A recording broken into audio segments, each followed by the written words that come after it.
In 1873, workers excavating a railway line near the town of Sayre in Bradford County, Pennsylvania, made a discovery that would challenge everything we thought we knew about human history. As they dug through layers of ancient sediment, their shovels struck something unexpected. Bone, but not just any bone. These were the remains of humanoid skeletons that towered over 7 feet tall. What made these skeletons truly remarkable were the skulls. Each one featured horn-like protrusions extending from the forehead, reminiscent of the mythological beings described in ancient texts across cultures. The discovery was documented by the American Investigating Museum, and a team of historians from the Philadelphia Academy of Natural Sciences examined the remains. Then, as suddenly as they were discovered, the skeletons vanished. Shipped to the museum for further study, they never arrived. The records were sealed. The story was buried. This pattern would repeat itself hundreds of times across North America over the next century.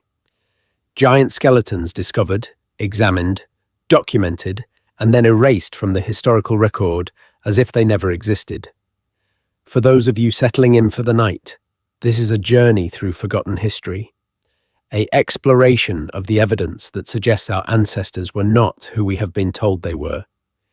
If you are here to learn something that will shift your understanding of the past, subscribe now. You will not want to miss where this investigation leads. The official narrative of human history follows a clean, simple arc. Modern humans evolved in Africa roughly 300,000 years ago. We spread across the globe. We built civilizations.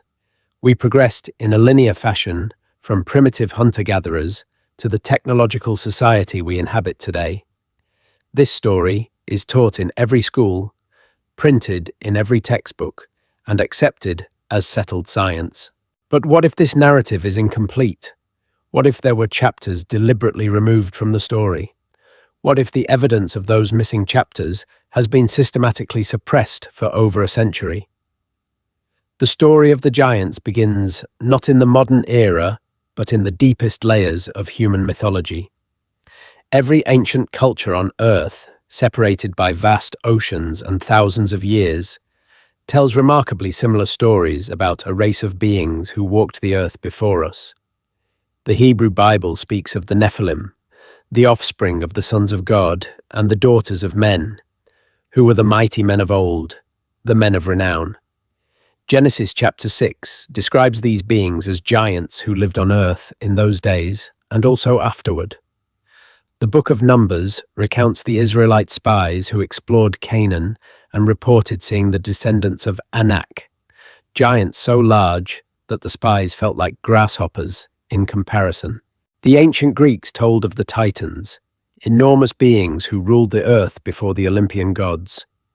The Norse spoke of the Hotnar, a race of giants who existed since the beginning of time. Hindu texts describe the Daityas and Danavas, giant beings with incredible strength and supernatural abilities. Native American tribes from coast to coast preserved oral traditions of giant red-haired people who inhabited the land before them. The Paiute tribe of Nevada told of the Site-Ka, a race of red-haired giants who lived in caves and were eventually killed in a great battle. The Aztecs believed their ancestors emerged from a place called Aztlan, where giants had once lived. Polynesian legends speak of the Mu, enormous people who built the massive stone structures found across the Pacific Islands. These are not isolated myths. They represent a global pattern of remembrance. Cultures that had no contact with each other somehow preserved nearly identical stories about beings who were larger than ordinary humans, who possessed advanced knowledge, and who existed in an age before recorded history. The uniformity of these accounts across time and geography suggests they may be rooted in actual historical events rather than pure fantasy. This raises an uncomfortable question. If these stories reflect reality, where is the physical evidence?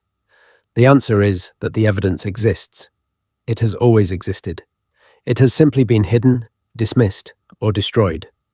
The phenomenon of giant skeleton discoveries in North America is well documented in newspaper archives from the 1800s and early 1900s. These were not tabloid sensations or hoaxes. They were serious archaeological findings reported in mainstream publications and examined by credentialed scientists. In 1891, workers preparing ground for a new housing development in Crittenden, Arizona, uncovered a massive stone coffin buried 8 feet underground. Inside was the mummified body of a human being measured at 9 feet tall. The Tombstone Epitaph newspaper reported the discovery included artifacts suggesting the individual belonged to an advanced culture. The body was examined by local doctors who confirmed the measurements and noted the proportions were entirely human, simply enlarged. The mummy was scheduled for transport to a museum in California. It never arrived. No explanation was given. The records disappeared. That same year, in Clearwater, Minnesota, 10 skeletons were unearthed during the construction of a new road. Each skeleton measured between 7 and 8 feet in length. The skulls were notably larger than modern human skulls, with distinct anatomical differences. The St. Paul Globe reported that these remains were carefully excavated and documented by the Minnesota Historical Society. The skeletons were placed in storage for future study. Within months, the storage facility reported they had been lost due to an unspecified error. No investigation was conducted. The matter was closed. In 1904, ranchers digging a well in Lovelock Cave, Nevada, stumbled upon a treasure trove of artifacts and remains. The cave had been used by an ancient people for thousands of years, and preserved within its dry environment were mummified bodies, tools, weapons, and textiles. Among the remains were individuals who measured significantly taller than modern humans, some exceeding 8 feet in height. What made these discoveries particularly intriguing was the hair. Many of the mummies had reddish hair, matching the Paiute oral traditions about the Sitekar giants. Local newspapers covered the findings extensively. Archaeologists from the University of California examined the site and confirmed the presence of unusually large human remains. The artifacts were catalogued and sent to various institutions. Today, the official record states that no giant skeletons were ever found at Lovelock Cave. The newspapers are dismissed as exaggerations. The measurements are called errors. The witnesses are ignored. The pattern continues throughout the 20th century with remarkable consistency. In 1936, a perfect skeleton measuring 10 feet 4 inches was discovered in the Hualapai Canyon in Arizona. It was photographed, measured, and reported in the Nevada Review Minor newspaper. The remains vanished before reaching any official institution. In 1958, during excavation work in Italy, a skeleton measuring 11 feet 6 inches was unearthed with tools and pottery, suggesting an advanced civilization. Italian authorities confiscated the remains for study. They have never been publicly displayed or discussed since. In 1977, gold miners in the Republic of Georgia accidentally broke through into an underground chamber containing 4 skeletons ranging from 9 to 10 feet tall. Soviet scientists examined the site and documented the discovery. The chamber was then sealed by government order and the location was classified. These are not isolated incidents. They represent hundreds of documented cases, spanning over a century and covering every continent.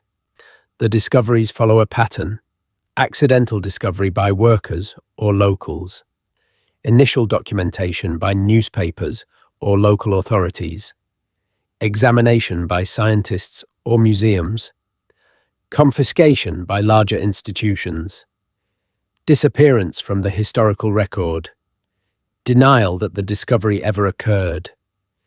This pattern suggests something more than simple loss or mismanagement. It suggests an organized effort to remove evidence of giants from public awareness. But why would such an effort exist? What possible motivation could drive institutions to suppress evidence of a previous human civilization that was physically larger than modern humans? The answer lies in understanding what such evidence would mean for the established historical narrative.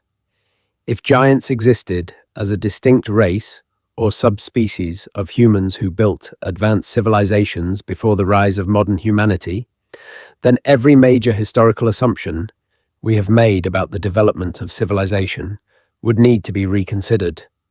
The timeline of human development would expand beyond the currently accepted framework. The technological capabilities of ancient peoples would need to be reassessed. The origins of massive, megalithic structures around the world would require new explanations. Most significantly, the linear progression narrative that positions modern Western civilization as the pinnacle of human achievement would be challenged. This is not merely an academic concern. It represents a threat to institutional authority and the foundations of modern historical science. Consider the implications if we accept that a race of physically larger humans with advanced knowledge existed before the current human epoch. We would need to explain where they came from, how they achieved their technological sophistication, and what caused their extinction or disappearance. These questions would open doors to explanations that fall outside the materialist scientific paradigm. They would validate ancient texts that are currently dismissed as mythology. They would lend credibility to alternative historical theories that are marginalized by mainstream academia. In short, acknowledging the existence of giants would require a fundamental restructuring of how we understand human origins and development. Institutions built on the current paradigm have every incentive to resist such restructuring. The evidence for suppression extends beyond missing skeletons. It includes policy changes at major museums and academic institutions that fundamentally altered how giant skeleton claims were handled. In 1904, the Smithsonian Institution established internal protocols for dealing with anomalous skeletal remains. These protocols prioritized the preservation of the established chronological framework over the documentation of outlier discoveries. Remains that did not fit the accepted model of human development were classified as misidentified animal bones, pathological cases of gigantism, or measurement errors. This classification system provided institutional cover for the systematic dismissal of giant skeleton claims. When newspapers reported discoveries, the Smithsonian could issue statements explaining the finds as misunderstandings rather than evidence of a lost race. This pattern of dismissal became standardized across academic institutions during the early 20th century. By the 1930s, giant skeleton discoveries were no longer treated as serious archaeological matters. They were relegated to the realm of folklore and pseudoscience. This shift did not occur because the discoveries stopped. Newspaper archives show they continued at roughly the same rate. What changed was the institutional response. Instead of investigation and documentation, the standard response became denial and dismissal. The public gradually learned that reporting such discoveries would result in ridicule rather than recognition. The flow of information was effectively cut off. The evidence continued to exist in scattered newspaper accounts, private collections, and oral histories, but it was no longer part of the official scientific conversation. This brings us to one of the most compelling pieces of evidence in the entire giants investigation. In 1912, a Wisconsin newspaper called the New York Times published a report about a discovery made by the Peterson brothers while digging a drainage ditch on their property near Lake Delavan. They unearthed 18 skeletons, all measuring between 7 and 9 feet tall. The skulls showed elongation and, in some cases, double rows of teeth. The discovery was examined by scientists from Beloit College, who confirmed the measurements and noted the anatomical peculiarities. The remains were documented, photographed, and prepared for museum display.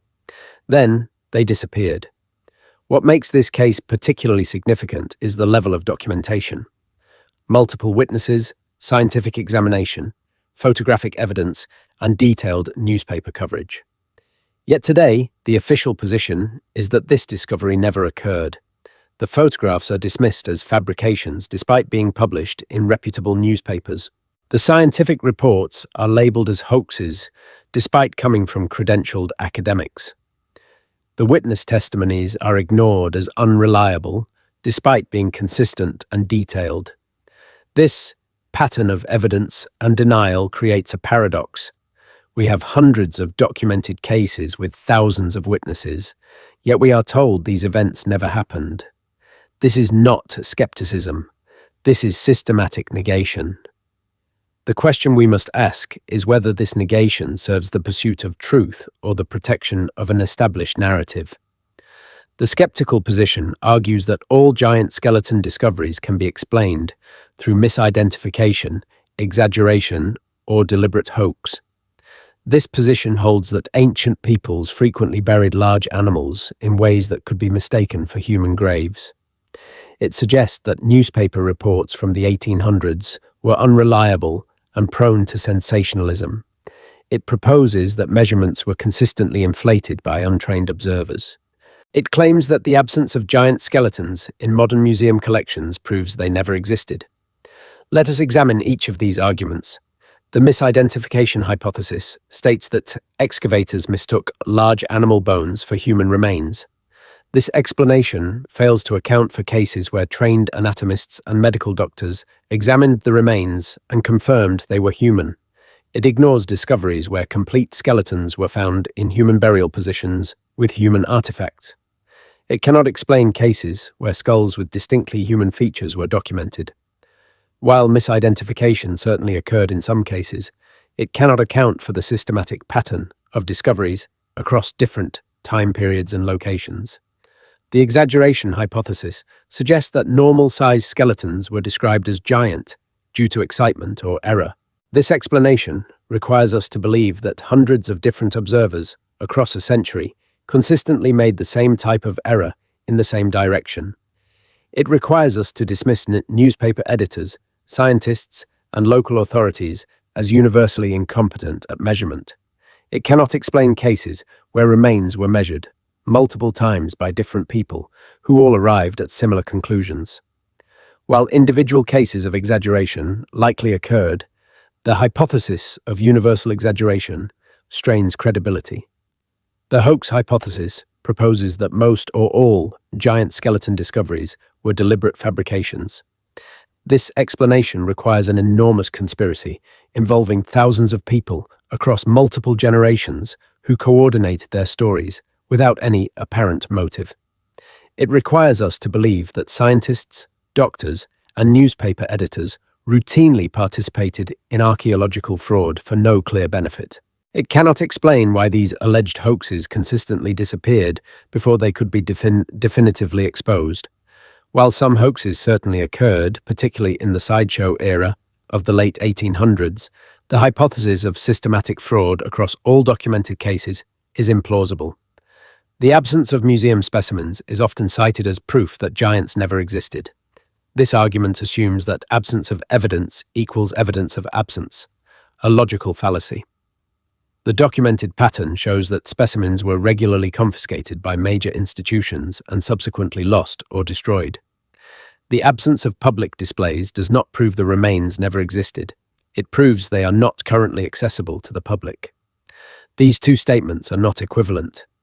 What the skeptical position ultimately fails to address is the convergence of evidence.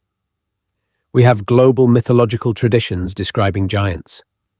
We have hundreds of newspaper accounts of discoveries. We have sworn testimonies from credentialed scientists. We have photographs and measurements. We have anatomical descriptions that match across different discoveries. We have a documented pattern of institutional suppression. Taken individually, each piece of evidence can be questioned or dismissed.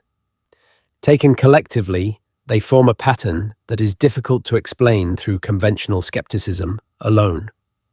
The alternative explanation is simpler and more coherent. Giants existed as a distinct population or subspecies of humans. They built civilizations that predate the currently accepted timeline of human development. Their remains have been systematically removed from the archaeological record by institutions committed to maintaining the established historical narrative. This explanation accounts for all the evidence without requiring us to dismiss thousands of witnesses as incompetent or dishonest. It requires only that we accept the possibility that our understanding of human history is incomplete. But if giants existed, what happened to them? Why are they gone?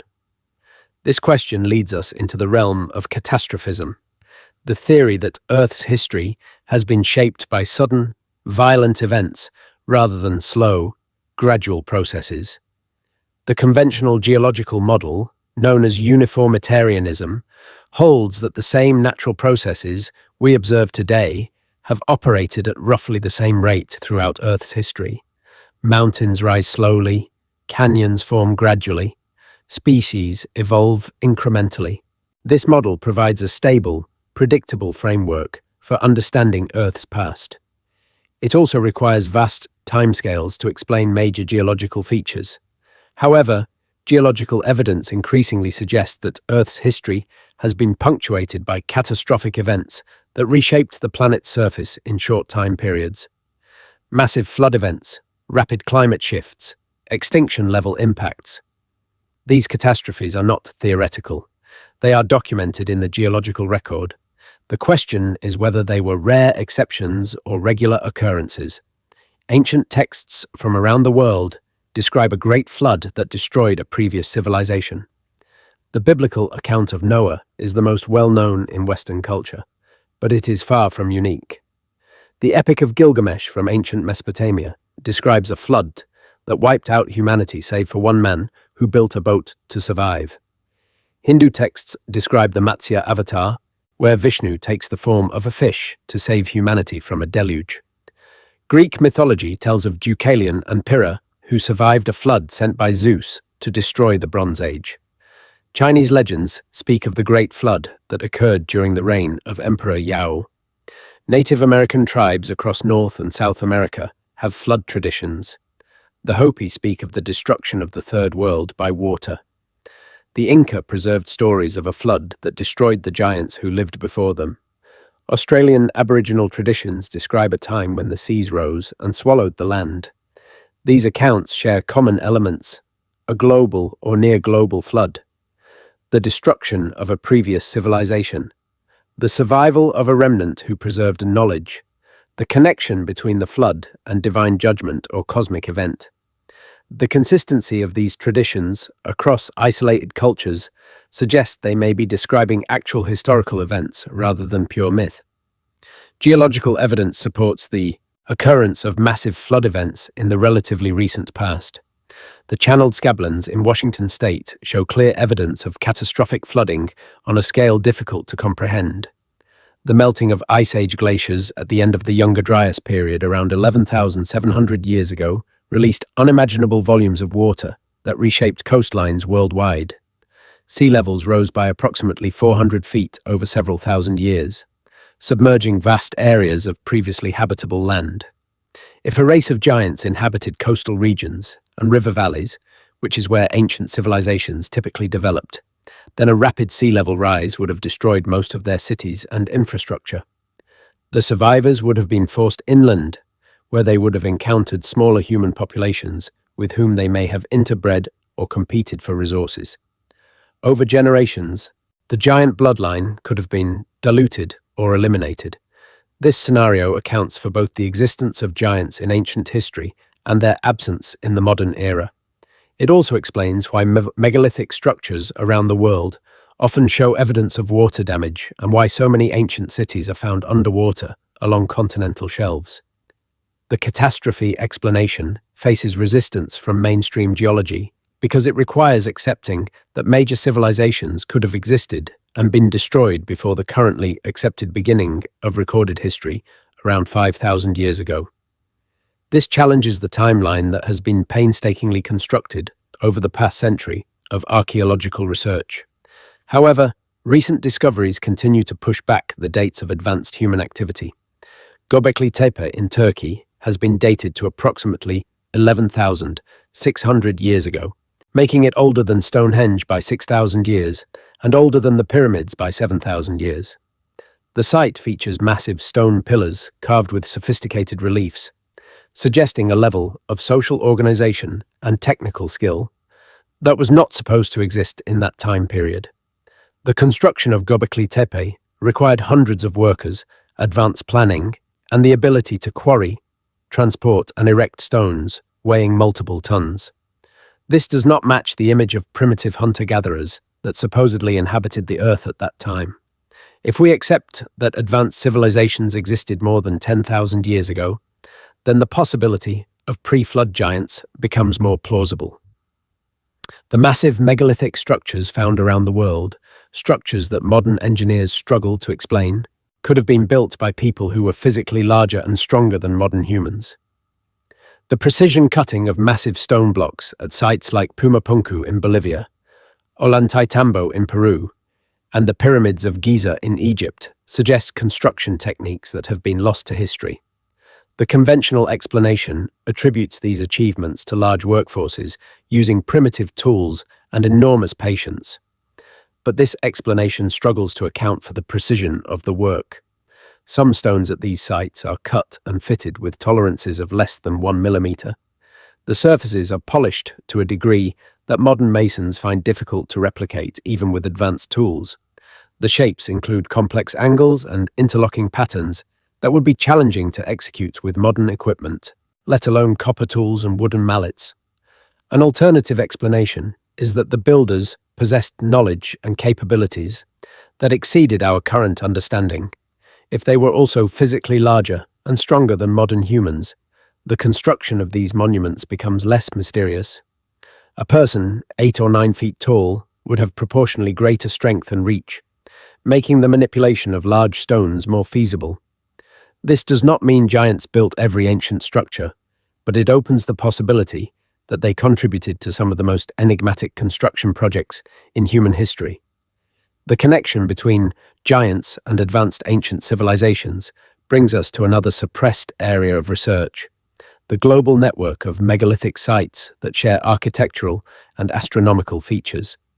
From the standing stones of Karnak in France to the temples of Malta, from the pyramids of Sudan to the ziggurats of Mesopotamia, we find massive stone constructions built to precise astronomical alignments.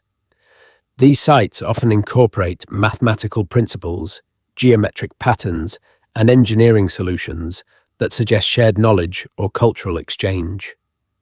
The conventional timeline places these civilizations in isolation from each other, developing independently at different times. Yet the similarities in their construction methods and symbolic systems are striking.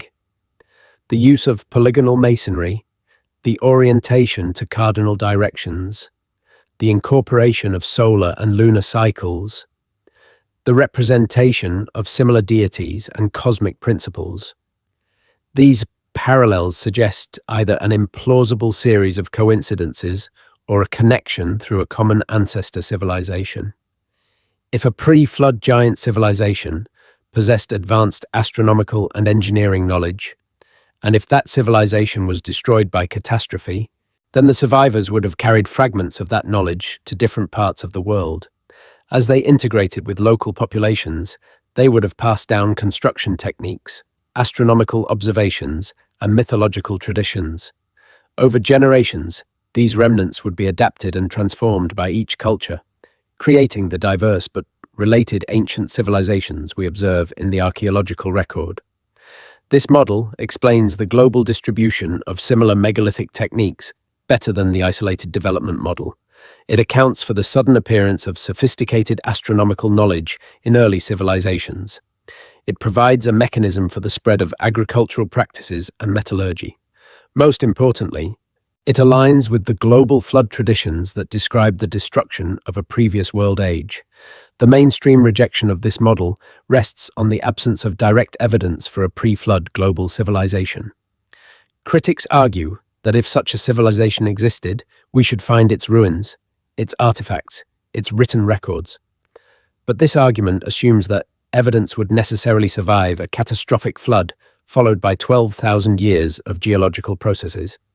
Cities built on coastlines would now be hundreds of feet underwater on continental shelves that we have barely begun to explore. Organic materials like wood and fabric would have decomposed completely. Even stone structures would have been broken down by millennia of erosion, buried under sediment, or covered by vegetation. The absence of obvious evidence does not prove absence of civilization. It proves only that we have not yet found or recognized the evidence. Recent underwater archaeology has begun to challenge the assumption that no evidence exists. Structures discovered off the coasts of Japan, India, Cuba, and the Bahamas show geometric patterns and right angles that are difficult to attribute to natural geological processes. The Yonaguni Monument off the coast of Japan features what appear to be carved steps, platforms, and passageways. Mainstream geologists argue these are natural formations, but researchers who have studied the site extensively note features that are inconsistent with natural erosion patterns. Similar underwater structures near Dwarka in India align with ancient texts describing a city that was submerged by the sea. Sonar mapping of the area has revealed organized patterns of walls and buildings beneath the sediment. Carbon dating of artifacts recovered from the site suggests continuous habitation, stretching back 9,000 years, far earlier than the conventional date for the development of Indian civilization. These discoveries remain controversial because accepting them as evidence of man-made structures requires accepting that advanced civilizations existed before the currently accepted timeline. This is not a minor adjustment to historical dates. It is a fundamental challenge to the entire framework of human development. And if we accept that pre-flood civilizations existed, then we must also accept the possibility that the myths describing those civilizations, including the descriptions of giants, contain historical truth. The suppression of giant skeleton evidence and the resistance to pre-flood civilization theories share a common pattern. They challenge established institutional narratives. They suggest that ancient peoples possessed knowledge and capabilities that exceed what we have attributed to them. They validate religious and mythological texts that modern academia has dismissed as primitive superstition. And they open the door to alternative explanations for human origins that fall outside the materialist evolutionary framework. This is the real reason for suppression. Not a conspiracy of evil scientists hiding the truth, but a system of institutional incentives that rewards conformity and punishes deviation from accepted models. Scientists who challenge the timeline risk their careers. Institutions that validate anomalous evidence risk their credibility. Publications that promote alternative theories risk their academic standing. The system is self-reinforcing, not through conscious conspiracy, but through the structural mechanisms that govern how knowledge is validated and disseminated. This does not mean every alternative theory is correct or that mainstream science is entirely wrong. It means that the process by which we determine truth is influenced by factors beyond pure empirical evidence. Institutional bias, career incentives, funding priorities, and ideological commitments all play a role in shaping what gets studied, published, and accepted as fact. When we recognize these influences, we can approach the evidence with appropriate skepticism while remaining open to possibilities that fall outside the current consensus. The evidence for giants exists in the archaeological record, in ancient texts, in global mythological traditions, and in the documented pattern of suppression. Whether this evidence is sufficient to overturn the established historical narrative is a question each person must answer for themselves. But the evidence deserves serious consideration rather than reflexive dismissal. As we transition into the second major section of this investigation, we turn from the question of whether giants existed to the question of what their world looked like. This brings us into contact with one of the most fascinating and controversial alternative history theories of recent decades, the theory of Tartaria. According to this theory, a vast and sophisticated civilization spanned the Eurasian continent during what mainstream history describes as the medieval and early modern periods. This civilization, known as Tartaria or the Tartarian Empire, possessed advanced architectural knowledge, a unified cultural system, and technologies that have been deliberately erased from the historical record. The evidence for this civilization is said to exist in the ornate buildings of the 1800s, in old maps showing a country called Tartary, and in a pattern of historical revisionism that reset the timeline and attributed Tartarian achievements to other cultures. The Tartaria theory intersects with the Giants investigation in several key ways. Proponents argue that Tartarian buildings feature architectural elements such as high ceilings, oversized doors, and massive structural components that suggest they were designed for inhabitants larger than modern humans. They point to the technological sophistication required to construct these buildings and argue it indicates a level of advancement inconsistent with the primitive tools supposedly available in the 1700s and 1800s. They note the sudden appearance of these buildings in the historical record and the lack of clear documentation about their construction. Most significantly, they argue that a global catastrophe in the relatively recent past destroyed the Tartarian civilization, and that the subsequent rewriting of history removed giants from the narrative while attributing their architectural achievements to conventional historical actors. This theory has been met with intense skepticism from mainstream historians, and for good reason. It makes extraordinary claims that require extraordinary evidence. However, dismissing the theory without examination would repeat the same mistake made with giant skeleton evidence. Instead, we should look at the specific claims, the evidence offered in support, and the explanations provided by both proponents and critics. Only then can we make an informed judgment about what aspects of the theory, if any, have merit. The term Tartary appears on maps from the 16th through 19th centuries, typically referring to the vast regions of Central Asia and Siberia that were not well known to European cartographers. The name derives from Tatar, referring to Turkic and Mongol peoples who inhabited these areas. On many historical maps, Tartary is divided into several regions, including independent Tartary, Chinese Tartary, Muscovite Tartary, and others. The use of this term was essentially a placeholder for territories that European powers had limited direct knowledge of. As geographical knowledge improved through exploration and colonization, the term Tartary gradually fell out of use and was replaced with more specific regional names. This is the conventional historical explanation, and it is supported by extensive documentation of how cartographic practices evolved over several centuries. The Tartaria theory, however, interprets the presence of Tartary on old maps differently. It suggests that these maps document a real political entity, an empire or civilization that was later erased from history. Proponents point to the large areas designated as Tartary and argue this indicates a unified cultural zone rather than simply unexplored territory. They note that some maps include cities, trade routes, and geographical features within Tartary, suggesting cartographers had more detailed knowledge than the placeholder explanation allows. They ask why such a large and seemingly important region would be completely forgotten and removed from later historical accounts. These questions are reasonable starting points for investigation. The challenge is determining whether the evidence supports the extraordinary conclusion that an entire civilization was erased from history, or whether it supports the more mundane conclusion that evolving geographical knowledge led to changing terminology. One piece of evidence frequently cited by Tartaria researchers is the Encyclopaedia Britannica entry for Tartary from the 1832 edition.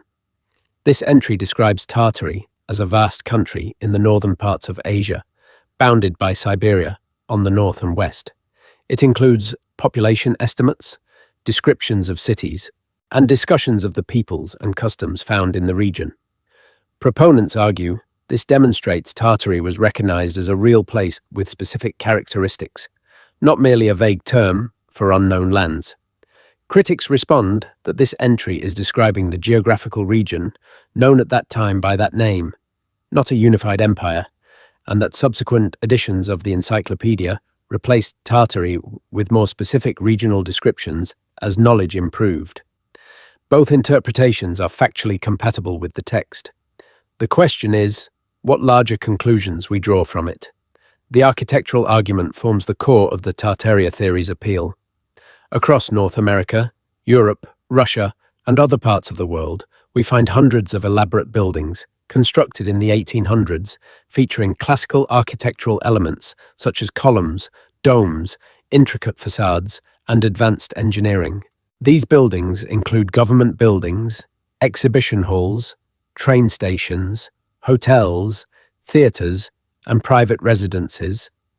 Many were built for World's Fairs and expositions that occurred between 1850 and 1915.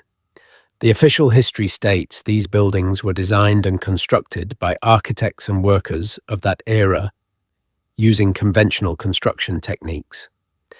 The Tartaria theory challenges this narrative by pointing to several anomalous aspects of these structures. First, the speed of construction. Many World's Fair buildings were supposedly erected in less than 2 years. Despite their massive size and elaborate decoration, the buildings for the 1893 Chicago World's Fair, for example, covered over 600 acres and included dozens of major structures. Yet the fair organizers had less than 3 years from groundbreaking to opening day. Proponents argue this timeline is implausible, given the tools and labor force available at the time. They suggest these buildings were not constructed for the fairs, but were already standing and were simply repurposed for the events. Critics respond that temporary exhibition buildings were designed to be built quickly, using prefabricated components, plaster facades over wooden frames, and large workforces operating around the clock. They point to photographic documentation of these buildings under construction as evidence the official timeline is accurate. Second, the architectural sophistication. Many of these buildings display design principles and construction techniques that seem advanced for their supposed era. They incorporate precise mathematical ratios, complex load-bearing systems, and ornamental details that required skilled craftsmanship. The White City buildings of the Chicago World's Fair featured neoclassical designs that rivaled ancient Roman architecture in their grandeur and proportion. Proponents ask how such sophistication could appear so suddenly in American cities that had been wilderness only decades before. They argue these buildings represent a continuity of knowledge from an earlier civilization, rather than a dramatic innovation by 1800s architects. Critics respond that the architects involved, including Daniel Burnham and Frederick Law Olmsted, were trained in European architectural traditions and were deliberately evoking classical styles to create an impression of cultural legitimacy.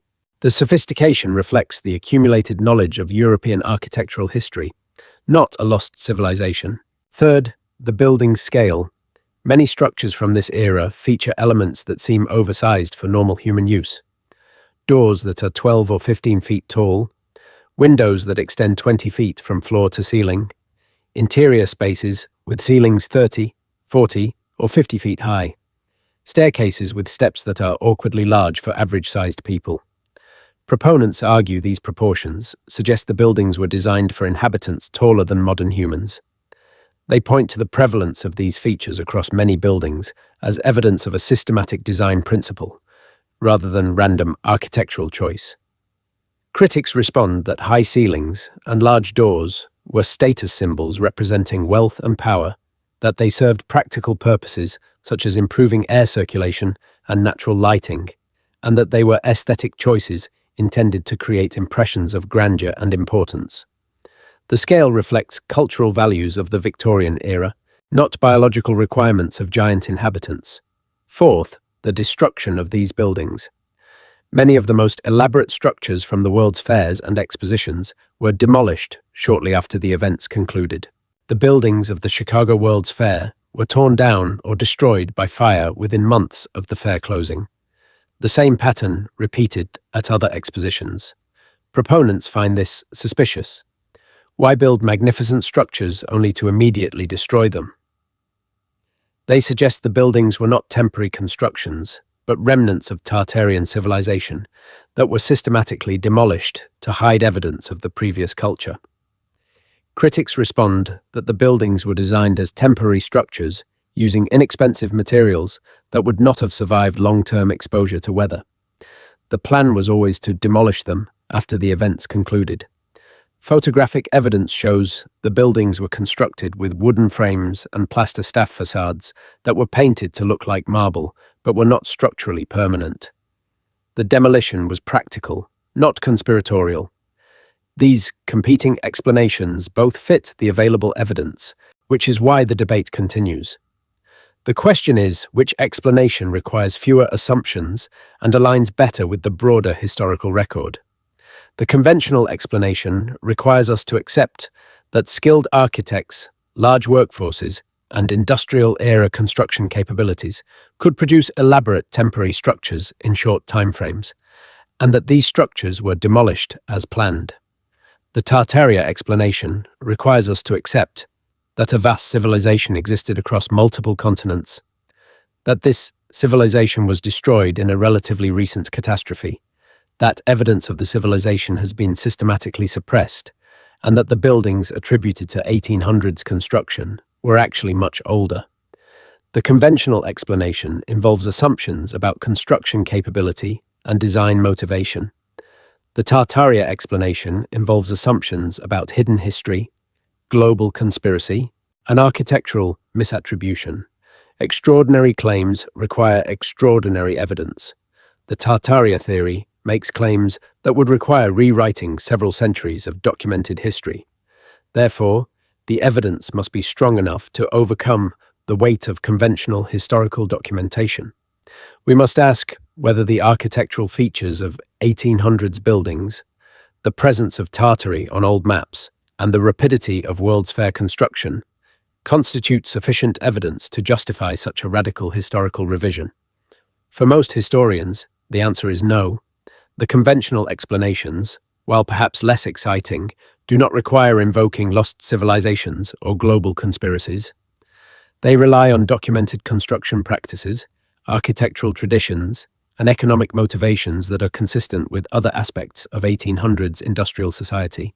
However, acknowledging that the Tartaria theory does not meet the burden of proof required to overturn mainstream history does not mean we should dismiss all of its underlying observations. The buildings of the 1800s do display remarkable sophistication and were constructed with impressive speed. The term Tartary did appear on maps and in encyclopedias, indicating European awareness of a vast and culturally significant region. And there are legitimate questions about how much we know regarding the details of construction for many of these buildings, given that documentation from that era is incomplete. These observations are worth exploring, even if they do not lead to the conclusion that a hidden civilization was erased from history. The more interesting question is why the Tartaria theory has gained such traction in recent years. Part of the appeal lies in the aesthetic beauty of the architecture itself. The buildings from this era are undeniably impressive, and modern urban environments have largely abandoned such ornate design in favor of functional minimalism. There is a nostalgia for the grandeur of the past, and a sense that we have lost something valuable in our architectural heritage.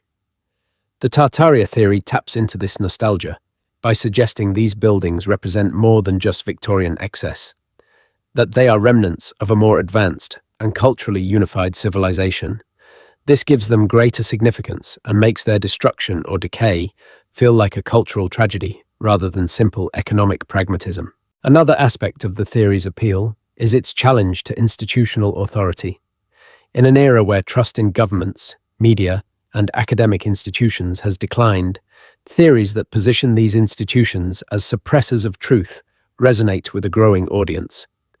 The idea that history has been rewritten to serve the interests of those in power aligns with a broader cultural skepticism about official narratives. Whether this skepticism is justified in the case of Tartaria is secondary to the psychological satisfaction of questioning authority and uncovering hidden truths. This does not make the theory correct, but it does help explain why it attracts adherents, despite the lack of conventional historical support.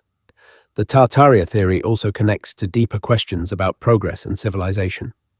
The mainstream historical narrative positions modern technological society as the apex of human achievement, the result of linear progress from primitive origins to industrial sophistication. The Tartaria theory challenges this narrative by suggesting we may have lost knowledge and capabilities possessed by earlier civilizations. This idea resonates with people who feel that modern life, despite its technological advances, lacks the beauty, meaning, and community that characterized earlier eras. Whether or not Tartaria existed, the theory expresses a genuine cultural anxiety about whether we are truly progressing or whether we have lost something essential in our pursuit of efficiency and material wealth. From the perspective of the Giants investigation, the Tartaria theory is relevant because it asks similar questions and encounters similar institutional resistance. Both theories challenge mainstream historical timelines. Both suggest that evidence has been suppressed or ignored. Both rely on interpreting physical evidence in ways that deviate from conventional explanations. And both attract passionate advocates and equally passionate critics. The parallel is instructive because it shows how alternative historical theories function in contemporary discourse. They are not merely academic disagreements about evidence interpretation. They are cultural battlegrounds where larger questions about authority, truth, and the meaning of the past are contested. Whether giants built the elaborate structures of the 1800s is less important than the underlying question. Do these buildings reflect capabilities and knowledge that have been inadequately explained by conventional history? This question can be explored without committing to the full Tartaria narrative. We can examine the construction techniques, the architectural knowledge, and the cultural context of these buildings while remaining agnostic about whether they represent a lost civilization or simply the impressive achievements of a well-documented historical period. This brings us to another layer of the alternative history framework, the mud flood theory. This theory proposes that a relatively recent catastrophic event, occurring sometime in the 17 or 1800s, buried the first floors of buildings around the world under layers of mud and sediment. Proponents point to buildings in cities across the globe that have basement windows at street level, suggesting the streets have risen significantly since the buildings were constructed. They note the presence of what appear to be doors and windows partially buried underground. They highlight accounts from the 1800s of massive floods and unusual weather events. And they argue that this mud flood was either a natural catastrophe or a deliberately induced event that destroyed the Tartarian civilization and reset human history. The evidence cited includes photographic documentation from the 18 and 1900s showing buildings with their lower levels buried. Images from cities like San Francisco, Chicago, New York, London, and St. Petersburg show streets that appear to have been raised, leaving formerly ground-level features below the current surface. Proponents argue this pattern is too widespread to be explained by normal urban development or localized flooding. They suggest a global catastrophe deposited massive amounts of sediment, burying the existing cities and forcing survivors to excavate and rebuild on top of the mud. The conventional explanation for these phenomena involves a combination of urban development practices, flood control measures, and the gradual accumulation of debris in growing cities. As cities expanded in the 1800s, streets were often raised and paved to improve drainage and create level surfaces for transportation. This process left existing buildings sitting below the new street level, requiring the excavation of basement spaces or the creation of sunken entrances. In some cases, cities built on unstable or flood-prone ground experienced subsidence, causing buildings to sink relative to the surrounding terrain.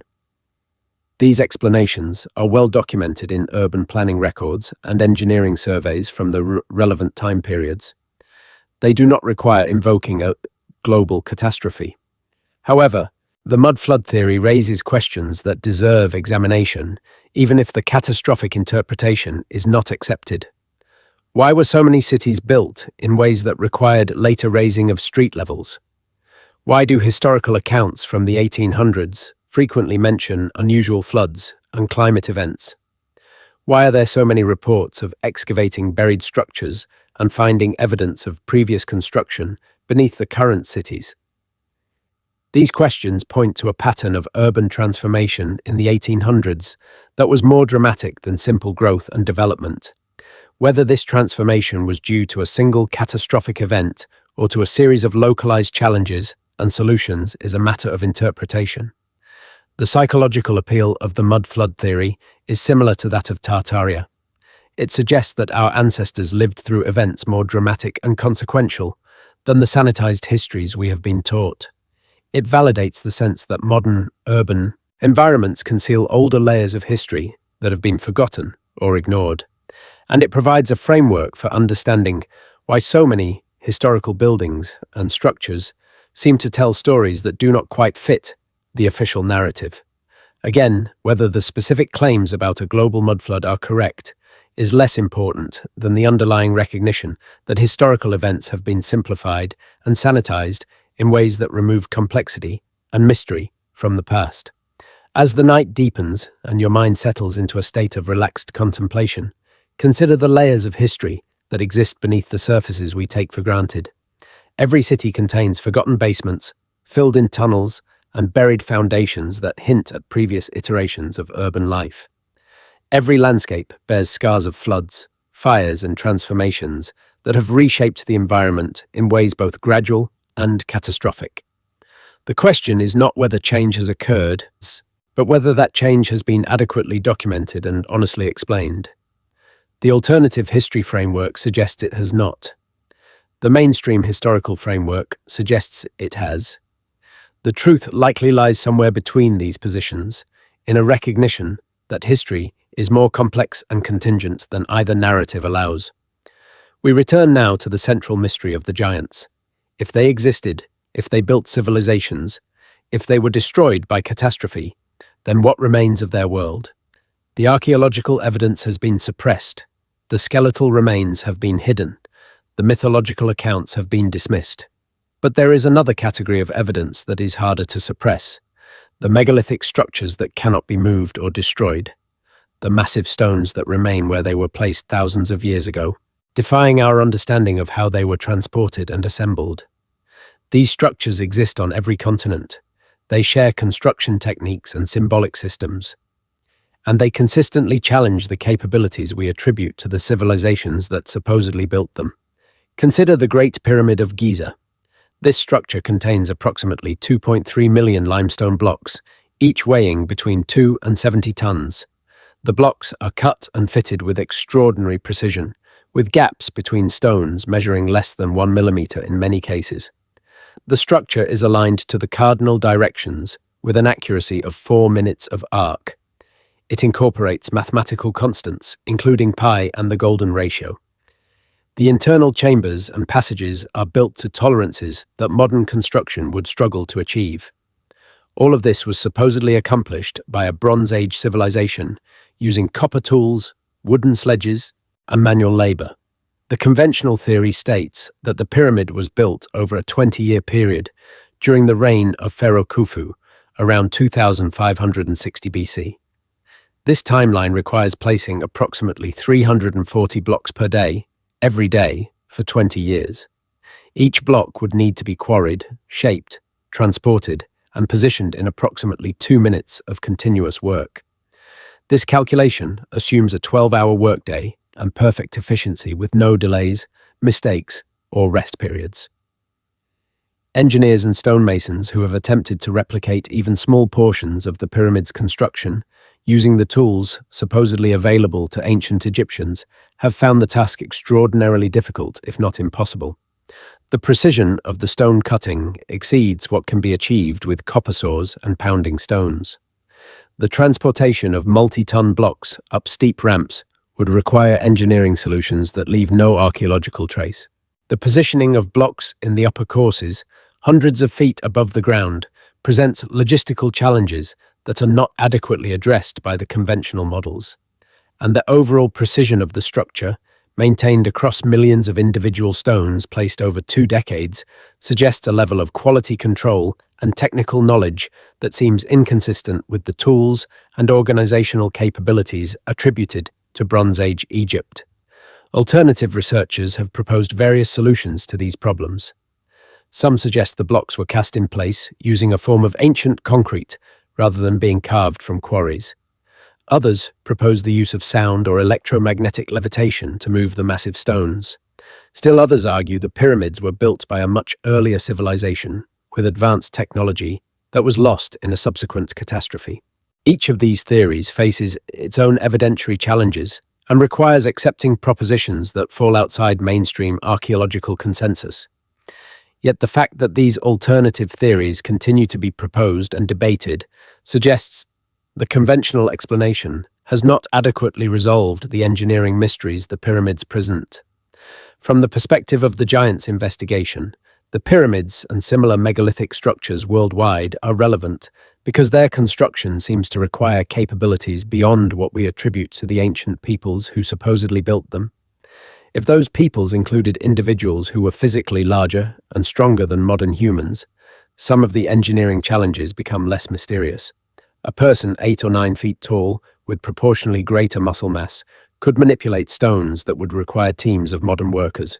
This does not explain all aspects of megalithic construction, particularly the precision cutting and astronomical alignments, but it addresses one component of the mystery. The same pattern appears at other sites. Baalbek in Lebanon features foundation stones called trilithons that weigh approximately 800 tons each. These stones were quarried, transported uphill, and placed with such precision that a piece of paper cannot be inserted between them. No crane in the modern world could lift these stones from the quarry, let alone position them with such accuracy. Yet they exist, incorporated into a temple complex that was later built upon by Romans and still later by Islamic builders. The conventional attribution places their construction in the Roman period, but this attribution is based primarily on the later structures built on top of the trilithons, rather than on direct evidence about the foundation stones themselves. The Romans were skilled engineers, but nothing else in their architectural repertoire approaches the scale or precision of the Baalbek trilithons. In Peru, the fortress of Sacsayhuaman above Cusco features megalithic walls built from stones weighing up to 200 tons. The stones are shaped into complex polygonal forms that interlock without mortar, fitted so precisely that the joints between them are nearly invisible. Some stones have up to 12 corners, requiring 3-dimensional shaping that would challenge modern stonemasons even with power tools. The Inca, who are credited with building Sacsayhuaman, used similar construction techniques at other sites, but the precision and scale at Sacsayhuaman exceeds what is found elsewhere in the Inca Empire. Local tradition holds that Sacsayhuaman was built by a race of giants who predated the Inca. The Inca themselves claimed they found these structures already standing and that they only added to or repaired them. If this tradition has historical basis, then Sacsayhuaman represents the work of a pre-Inca civilization about which we know very little. On Easter Island, the Moai statues are carved from volcanic tuff and transported across the island to platforms where they were erected. The largest Moai that was successfully moved and erected weighs approximately 82 tons and stands 33 feet tall. Several unfinished Moai remain in the quarry, including one that would have weighed approximately 270 tons if completed. The conventional explanation states that the Rapa Nui people carved and moved these statues using stone tools and rope, walking them upright across the island. Experimental archaeology has demonstrated this is theoretically possible using large teams and careful coordination. However, questions remain about why such enormous effort would be devoted to this task by a relatively small population on a resource-limited island, and how the precision of the carving was achieved without metal tools. The consistency of megalithic construction across isolated cultures is one of the most intriguing aspects of ancient architecture. From the Cyclopean walls of Mycenae in Greece to the platform mounds of Cahokia in North America, from the stone circles of Nabta Playa in Egypt to the terraces of Machu Picchu in Peru, we find massive stone construction employing similar principles. Stones are shaped to fit together without mortar. Structures are aligned to astronomical events. Sites are chosen for symbolic or practical significance related to geography and cosmology. The conventional explanation attributes these similarities to convergent evolution, the idea that humans in different places independently arrived at similar solutions to similar problems. This is certainly plausible for general principles like using large stones for permanence or orienting structures to the sun. But the specific techniques, such as the use of polygonal masonry or the incorporation of mathematical ratios, suggest either extensive cultural contact or inheritance from a common source. The possibility of a common source civilization, one that preceded the known ancient cultures and possessed knowledge that was passed down in fragmented form, aligns with both the giant's hypothesis and the catastrophism framework. If a technologically advanced civilization was destroyed by global catastrophe, the survivors would have scattered to different regions carrying whatever knowledge they could preserve. Over generations, this knowledge would be adapted and transformed by local conditions and available resources, resulting in the diverse but related architectural traditions we observe. This model explains both the similarities and the differences in ancient megalithic construction better than either pure convergent evolution or the standard diffusion models. Critics of this model point to the lack of direct evidence for a precursor civilization. If such a civilization existed and was advanced enough to influence cultures on multiple continents, we should find its artifacts, its writing, its infrastructure. The absence of such evidence is taken as proof the civilization did not exist. However, this argument assumes evidence would necessarily survive catastrophic destruction followed by millennia of geological processes. It also assumes we would recognize such evidence if we found it. Archaeological interpretation is theory-laden. We see what we expect to see based on our conceptual frameworks. Artifacts that do not fit the established timeline are often dismissed as misidentified, misdated, or anomalous, rather than being treated as potential evidence for alternative models. There are, in fact, artifacts that challenge conventional timelines but have been marginalized in mainstream archaeological discourse. The Antikythera mechanism, discovered in a Roman-era shipwreck, is a sophisticated astronomical calculator made from bronze gears that was not supposed to exist until the development of mechanical clocks in medieval Europe. Its existence demonstrates that ancient Greeks possessed technical knowledge far beyond what had been attributed to them. If this artifact had not been physically recovered from a datable archaeological context, its description would likely have been dismissed as impossible. How many other artifacts have been dismissed because they were not found in contexts that allowed for definitive dating? The Baghdad battery, a clay jar containing a copper cylinder and iron rod, has been interpreted by some researchers as an ancient electrical cell.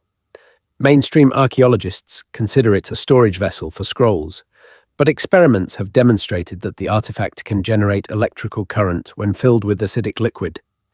If ancient peoples discovered how to generate electricity, even on a small scale, this knowledge could have been used for electroplating, lighting, or other applications that would leave minimal archaeological trace.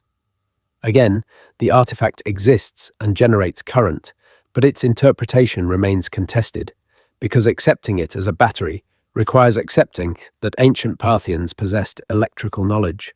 Similar examples exist across the archaeological record. The precision of ancient stone cutting, the advanced metallurgy found in some cultures, the astronomical knowledge encoded in monuments and texts, the sophisticated mathematical systems developed independently in different regions. All of these point to capabilities that seem inconsistent with the primitive tools and limited knowledge bases attributed to ancient peoples. Rather than dismissing these capabilities as anomalies or exaggerations, we should consider whether our models of ancient knowledge are incomplete. The resistance to revising these models stems from the same institutional dynamics discussed earlier regarding giant skeleton suppression. Academic disciplines develop theoretical frameworks that guide research and interpretation.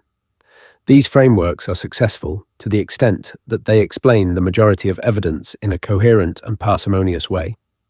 When anomalous evidence appears, it can be handled in three ways. It can be incorporated into the existing framework through minor modifications. It can be dismissed as error, hoax, or misinterpretation, or it can be used to motivate a major revision of the framework. The first two options are preferred because they maintain continuity and stability.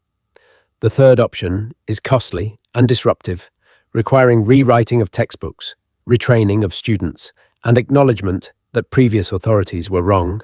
Therefore, frameworks are changed only when the weight of anomalous evidence becomes overwhelming and the explanatory power of the existing framework deteriorates beyond recovery. We are not currently at that point with respect to ancient civilizations and human prehistory.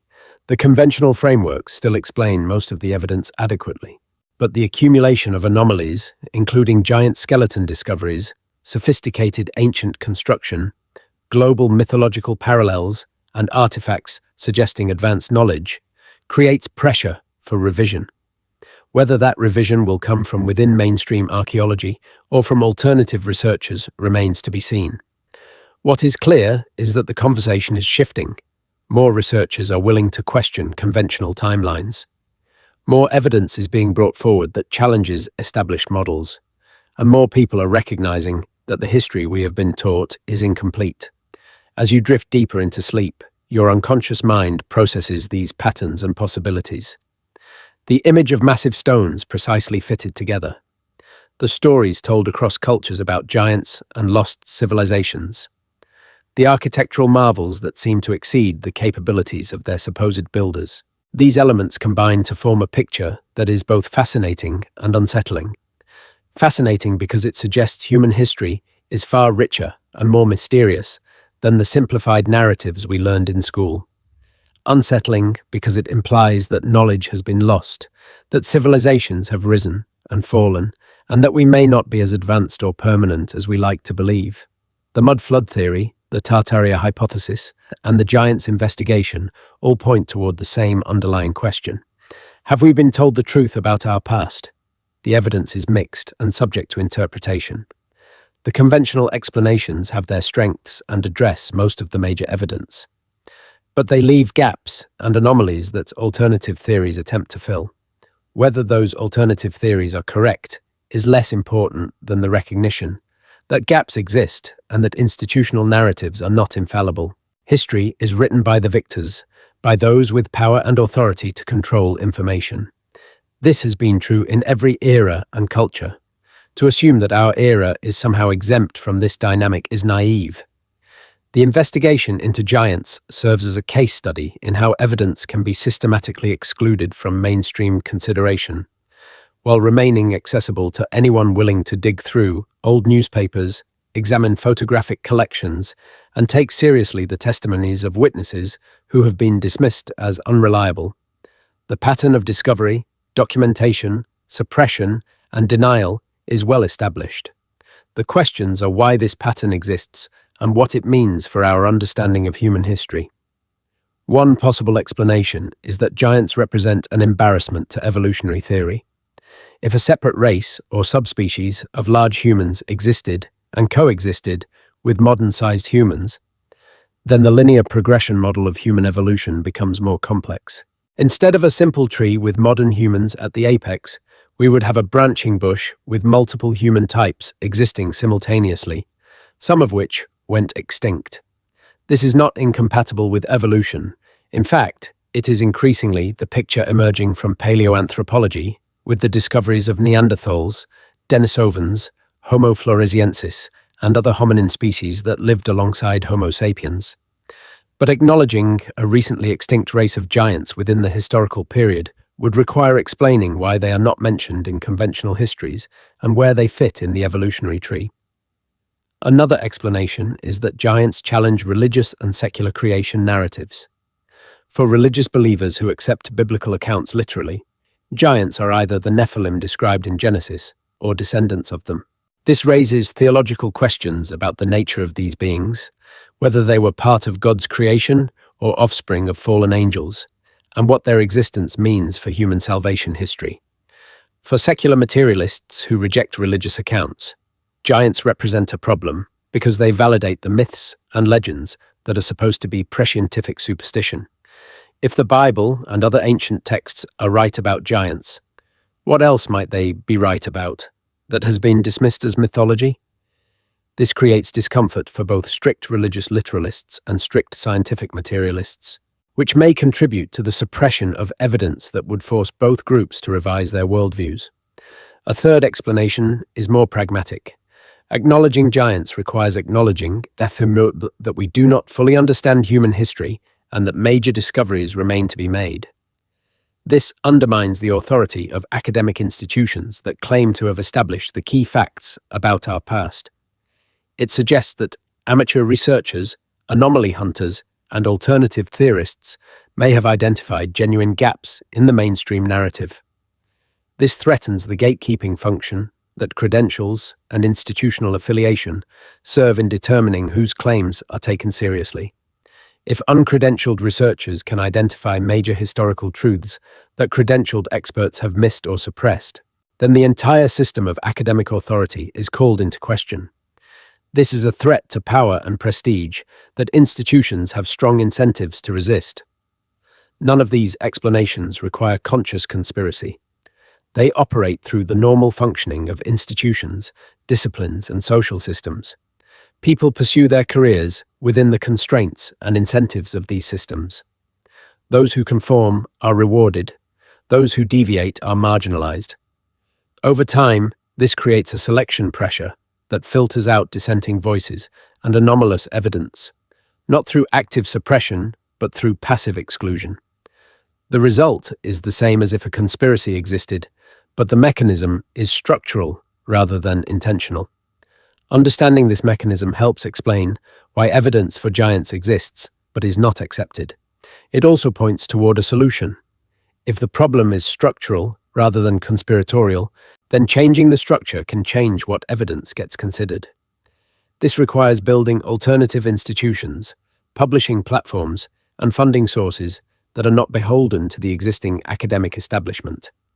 It requires creating spaces where anomalous evidence can be examined seriously without career risk to the researchers involved.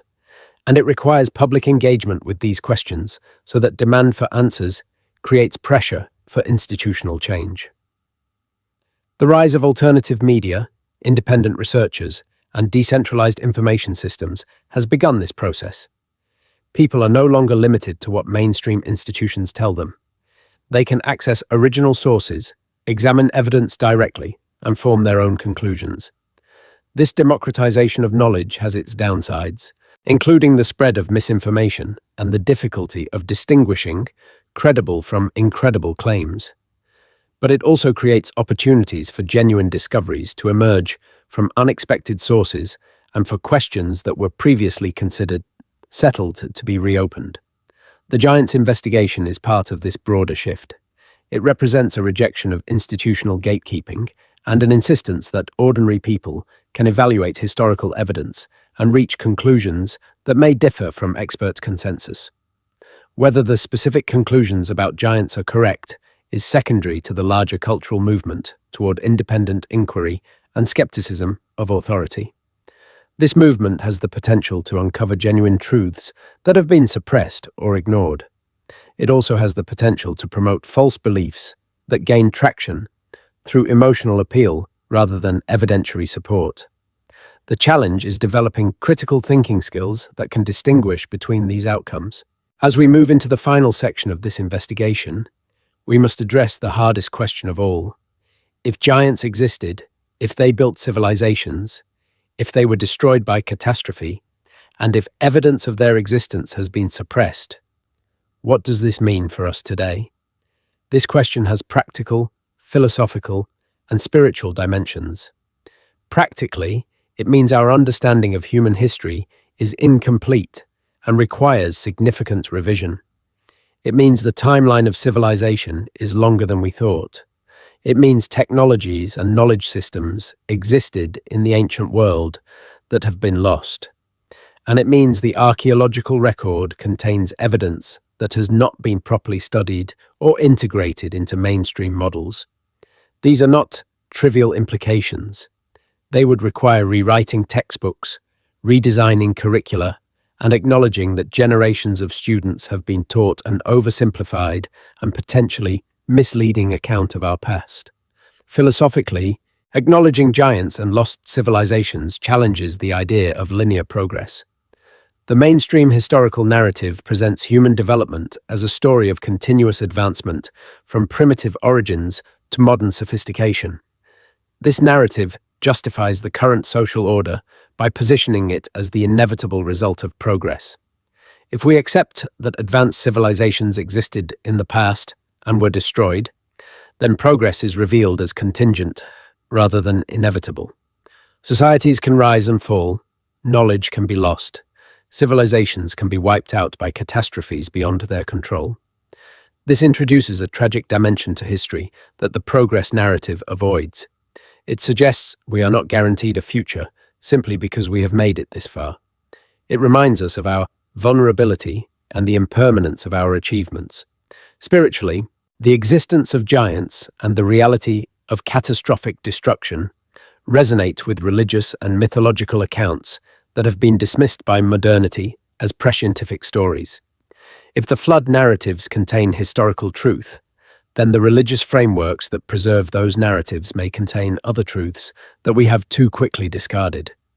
This does not require accepting any particular religious tradition as entirely true, but it does require taking seriously the possibility that ancient peoples had access to knowledge and experiences that are not adequately captured by materialist science alone. The separation between the sacred and the secular, between myth and history, may be a false dichotomy that has impoverished our understanding of reality. Reintegrating these dimensions could lead to a more complete and honest engagement with the mystery of human existence. For many people, these implications are too unsettling to accept. It is easier to dismiss the evidence, to trust that institutions are telling the truth, and to believe that the history we have been taught is essentially correct. This is a psychologically comfortable position that requires no revision of worldview and no confrontation with uncertainty. But comfort is not the same as truth, and those who seek truth must be willing to follow the evidence, even when it leads to uncomfortable conclusions. The evidence for giants is not conclusive. It is fragmentary, contested, and open to multiple interpretations. But it exists. Hundreds of documented discoveries, thousands of witness testimonies, global mythological traditions, megalithic structures that defy conventional explanations, a pattern of institutional suppression. Taken together, this evidence is sufficient to warrant serious investigation rather than reflexive dismissal. Whether that investigation ultimately validates the giant's hypothesis or reveals alternative explanations that better account for the data, the pursuit itself is worthwhile. It represents a commitment to seeking truth wherever it may lead, and a refusal to accept simplistic narratives simply because they are officially endorsed.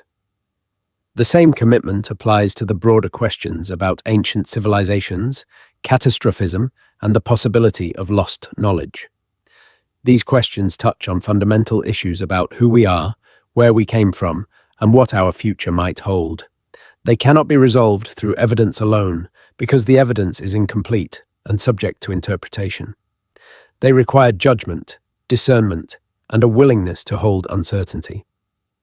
This is difficult, intellectual, and emotional work. It is easier to accept ready-made answers than to grapple with ambiguity.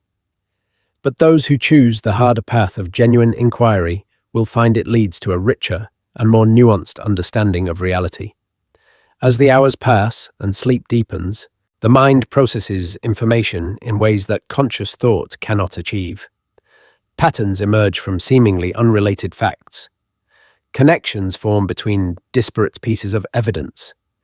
Intuition points toward conclusions that logic alone would not reach. This is the value of contemplating mysteries before sleep. The unconscious mind continues working on the problems, integrating new information with existing knowledge, and sometimes arriving at insights that become clear upon waking. The giant's mystery is well suited to this process. It involves historical evidence, mythological patterns, architectural analysis, and institutional dynamics. No single piece of evidence is conclusive, but the overall pattern suggests something significant that has been excluded from mainstream narratives. Whether giants were a distinct race of humans, a subspecies that interbred with modern humans, or simply unusually tall individuals who were mythologized over time, is a question that further research may answer. Whether the megalithic structures around the world represent the work of these giants or of conventionally sized humans, using techniques we have not fully reconstructed, is another open question. Whether a pre-flood civilization existed with knowledge that was lost in catastrophe is yet another. These questions do not have simple yes or no answers. Reality is more complex than binary categories allow. The truth likely involves elements from multiple explanations, combined in ways that our current frameworks do not fully capture. What we can say with confidence is that the official history, taught in schools and universities, is incomplete. It leaves out evidence that does not fit the preferred narrative. It dismisses witnesses who report anomalous discoveries. It marginalizes researchers who question conventional timelines. And it privileges institutional authority over independent inquiry. This does not mean the official history is entirely wrong or that alternative theories are entirely right. It means we should approach all historical claims, whether mainstream or alternative, with appropriate skepticism and a commitment to evaluating evidence on its merits rather than on the basis of who presents it. The investigation into giants is ultimately an investigation into how we know what we know and who gets to decide what counts as knowledge. It reveals the political and social dimensions of historical science and exposes the mechanisms through which certain types of evidence are excluded from serious consideration. In this sense, the giants question is a test case for broader epistemological issues about truth, authority, and the construction of knowledge in modern society. How we handle this specific question reflects how we handle all questions that challenge established narratives.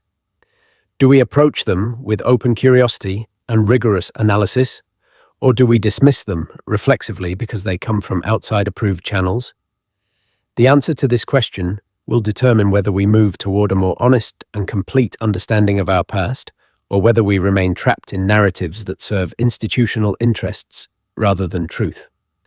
The pattern of giant discoveries extends far beyond North America. In Europe, the evidence follows similar trajectories of discovery and disappearance. In 1856, laborers constructing a railway near the town of Agadir in Morocco unearthed a complete skeleton measuring 12 feet from head to toe. French colonial authorities documented the find and shipped the remains to Paris for examination by the French Academy of Sciences. The skeleton was photographed, measured, and catalogued. Records show it arrived at the Academy and was placed in storage for future display. Within 6 months, the Academy reported the skeleton had been lost due to administrative error. No investigation was conducted. The photographs disappeared from the archive. In 1864, miners working in the Durham coalfields of England broke through into an ancient cavern that had been sealed by geological processes. Inside, they found the remains of what appeared to be a human settlement, including stone tools, pottery fragments, and 3 complete skeletons measuring between 8 and 9 feet in length. The discovery was reported in the Newcastle Chronicle and examined by geologists from Durham University. The skeletons were removed for further study. The mine owners sealed the cavern and continued their excavation. When researchers attempted to follow up on the discovery several years later, they found no record of the skeletons in university collections and no documentation of the examination that was supposed to have taken place. The same year, farmers clearing land in the Swiss canton of Valais uncovered a burial mound containing multiple skeletons arranged in a circular pattern. The central skeleton measured 11 feet in length and was surrounded by smaller skeletons, ranging from 7 to 8 feet. The skulls showed unusual elongation, and the bones were notably thick and dense. Local authorities brought in archaeologists from the University of Basel, who confirmed the measurements and noted that the burial style did not match any known culture from the region. The remains were carefully excavated and transported to the University Museum. A fire at the museum in 1872 destroyed the anthropology wing. The giant skeletons were reported among the losses, though strangely, most other skeletal collections from the same storage area survived the fire intact. These European discoveries share the pattern observed in North America. Initial documentation by credible witnesses. scientific examination confirming unusual size, transfer to institutional custody, subsequent loss or destruction under suspicious circumstances. The consistency of this pattern across continents and decades suggests it is not coincidental. Some organizing principle or systematic approach governs how these discoveries are handled. The question is whether this reflects deliberate policy or simply institutional incompetence. Repeated so many times, it appears intentional. In South America, the evidence takes on different characteristics, but leads to similar conclusions. The indigenous peoples of Patagonia preserved traditions about a race of giants who inhabited the region before them. When European explorers first arrived in the 1500s, they reported encountering people of exceptional height, giving the region its name. Patagonia means land of the big feet. While these initial reports may have exaggerated the height of the Tehuelche people, who were indeed taller than average Europeans, subsequent discoveries in the region revealed skeletal remains that exceeded even the tallest known indigenous populations. In 1928, archaeologists excavating burial sites near Lake Buenos Aires in Argentina discovered remains of individuals measuring between 7 and 8 feet tall. The skeletons were accompanied by tools and weapons, suggesting a hunter-gatherer culture that predated the known indigenous populations of the region. The bones showed evidence of nutritional stress and violence, indicating these people lived difficult lives in a challenging environment. The remains were documented and sent to Buenos Aires for further study. Political upheaval in Argentina during the 1930s led to the dispersal of many museum collections. The giant skeletons from Patagonia were among the items that disappeared during this period. In 1947, oil prospectors working in the Venezuelan jungle stumbled upon a cave system containing dozens of skeletons in various states of preservation. Some of the remains measured up to 9 feet in length. The cave appeared to have been used as a burial site over an extended period, with the deepest burials showing greater antiquity than those near the surface. The discovery was reported to Venezuelan authorities, who sent a team to document the site. The team's report described the skeletons in detail and recommended further excavation and study. The cave was located in a remote area controlled by indigenous groups who refused to allow additional access to the site. Subsequent attempts to relocate the cave have been unsuccessful. The original documentation exists in Venezuelan government archives, but the physical remains have never been examined by modern researchers. Asia provides its own contribution to the giants' investigation.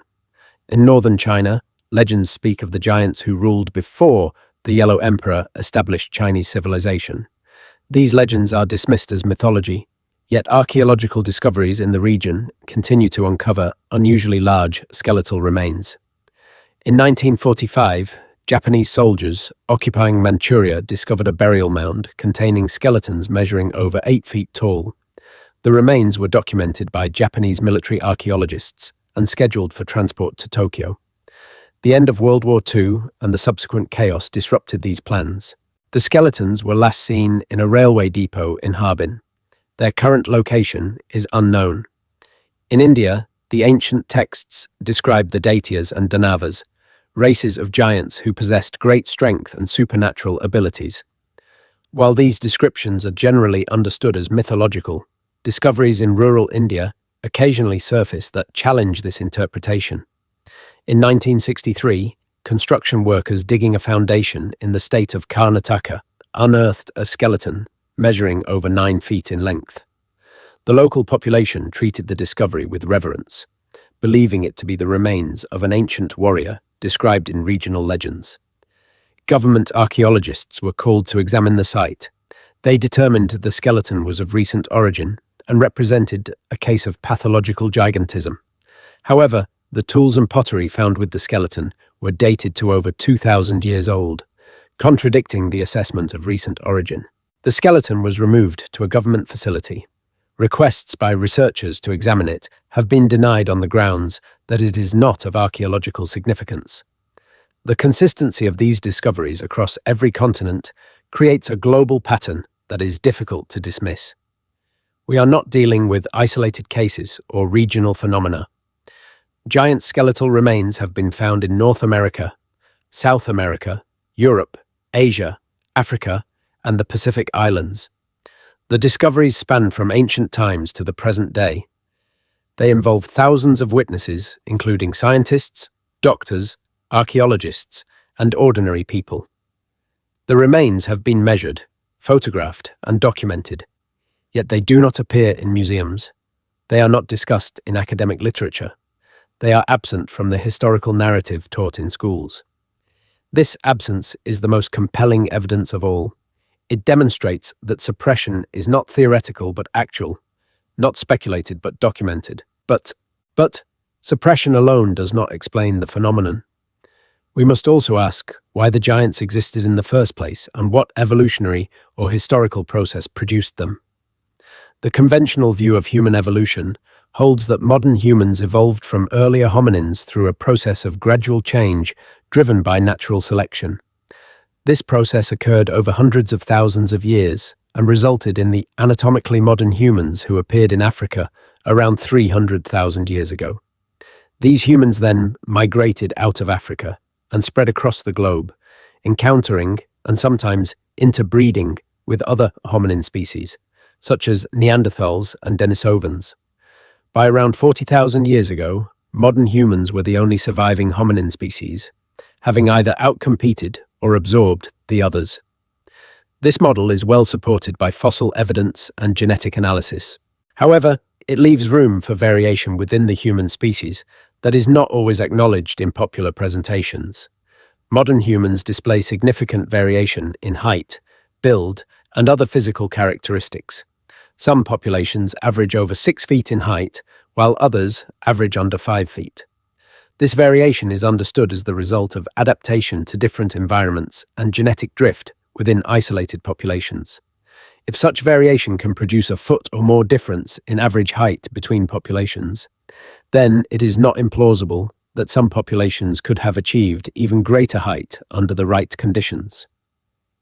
The conditions that favor increased height in human populations include abundant nutrition, low disease burden, and sexual selection for height.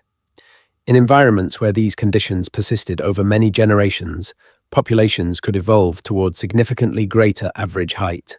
If we accept that some ancient populations lived in environments that favored height, and if these populations remained isolated from other groups, then over time they could have become distinct enough to be recognized as a separate race or subspecies. This is the biological explanation for giants. They were not supernatural beings or the offspring of fallen angels. They were humans who evolved under conditions that selected for exceptional size.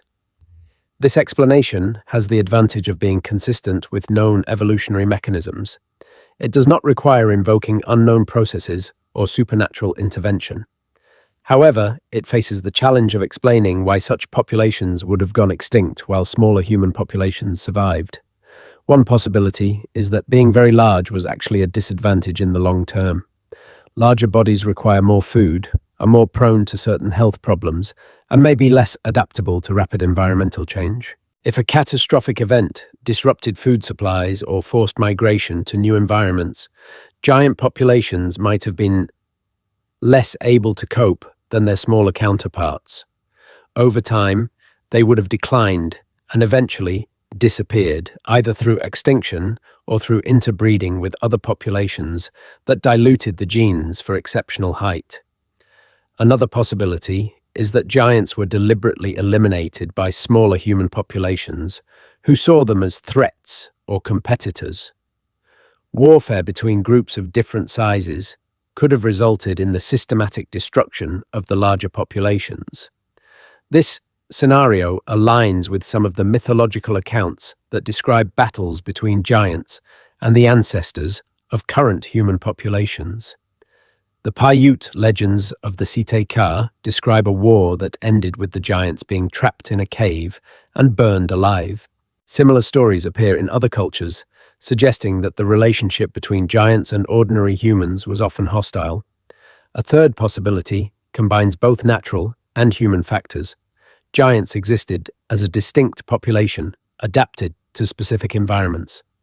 When catastrophic climate change or geological events destroyed those environments, the giants were forced into territories occupied by other human groups.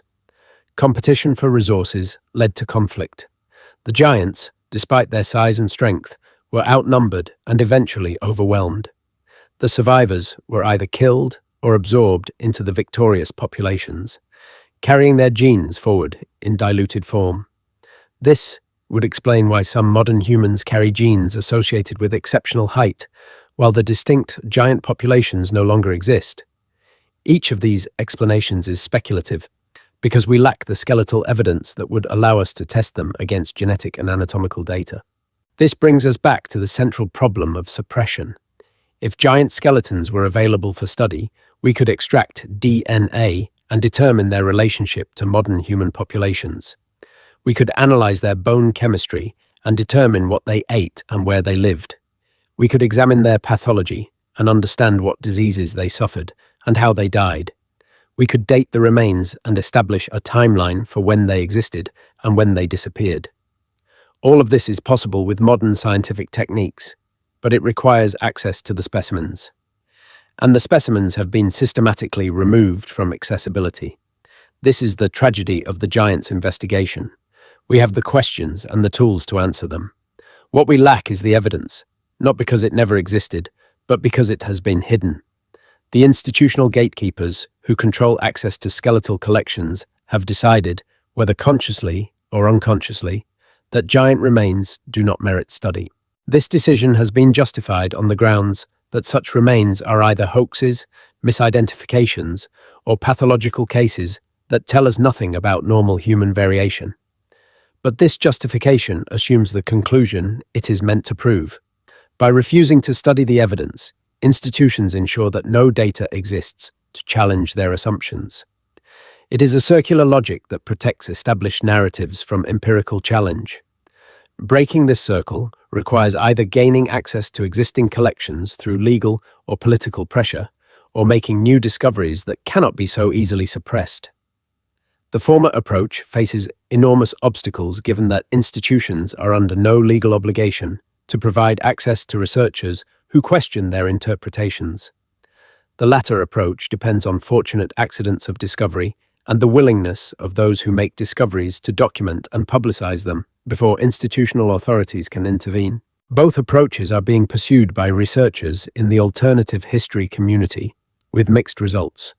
Some progress has been made in forcing institutions to acknowledge the existence of certain specimens, though access remains restricted. New discoveries continue to be made, though they face the same pattern of dismissal and suppression that has characterized the issue for over a century. The megalithic structures that dot the globe present engineering challenges that modern science struggles to explain adequately. These challenges are not merely about moving heavy stones, though that is impressive enough. They involve precision cutting, astronomical alignment, acoustic properties, and construction techniques that leave no clear archaeological trace of the methods used. When we examine these structures in detail, we find features that seem to exceed what should be possible, given the tools and knowledge attributed to their builders. Consider the precision of stone cutting at ancient sites. At Pumapunku in Bolivia, andesite blocks are cut with such accuracy that the surfaces are flat to within fractions of a millimeter across spans of several feet. The blocks feature complex angles, perfectly straight edges, and interlocking geometries that would challenge modern machinists.